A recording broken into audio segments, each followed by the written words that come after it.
A gente já aplicou a fórmula de velocidade média, mas eu quero que você entenda melhor o conceito de variação, que é representado pelo delta.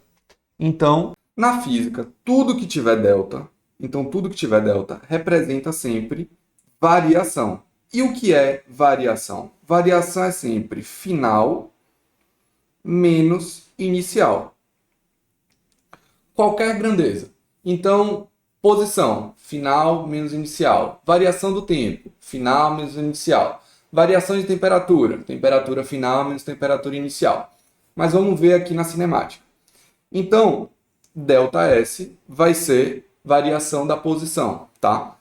S final, então posição final, menos S inicial, posição inicial, tá?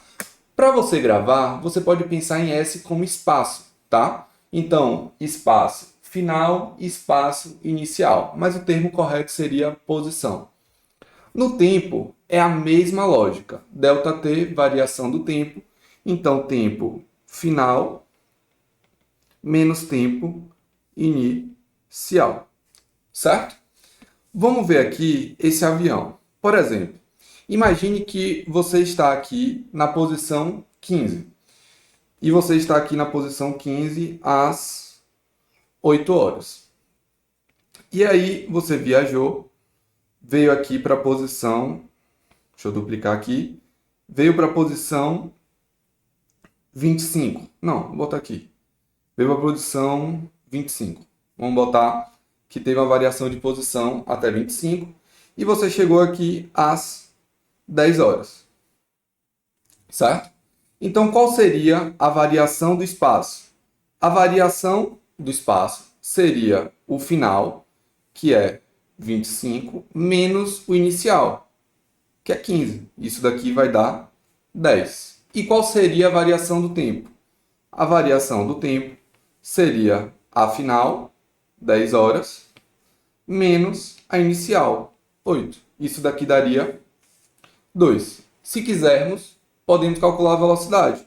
Então, a velocidade aqui foi o espaço, que foi 10, dividido pelo tempo, que foi 2. Isso daria 5 km por hora. Pedro fez uma viagem de carro com 2 trechos. Então, fez uma viagem de carro com 2 trechos diferentes. Isso aqui é importante. No primeiro trecho, ele percorreu dos 120 quilômetros. Então, no primeiro trecho foi 120 quilômetros em 2 horas. No segundo trecho, ele percorreu mais 240 quilômetros em 3 horas.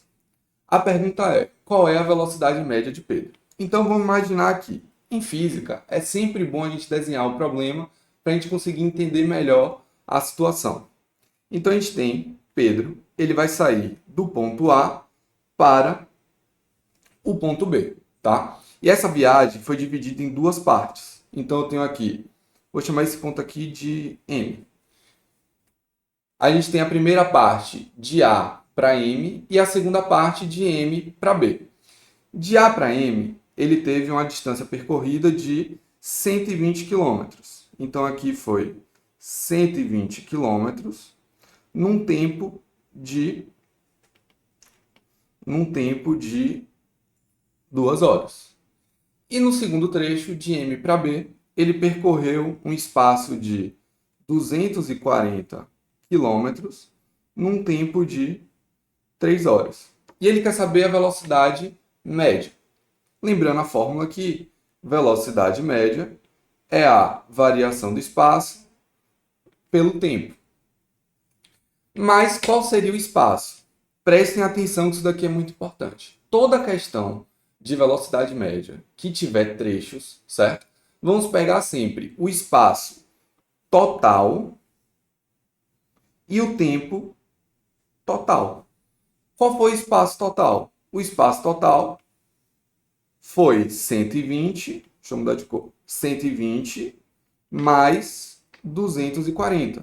Então, temos que o ΔS total para Pedro foi uma distância de 360 quilômetros. E qual foi o tempo total dessa viagem? O tempo total foi de 2 horas no primeiro trecho e 3 horas no segundo trecho. Então, o tempo total foi de 5 horas, certo? E qual vai ser a velocidade? Então, vamos lá, vamos colocar aqui os números. A velocidade média vai ser a distância total, que foi 360 quilômetros, dividido pelo tempo total, que foi de 5 horas. Fazendo essa divisão, a gente vai ter uma velocidade de 72. Como a distância está em quilômetro e o tempo está em hora, a velocidade vai estar em quilômetro por hora.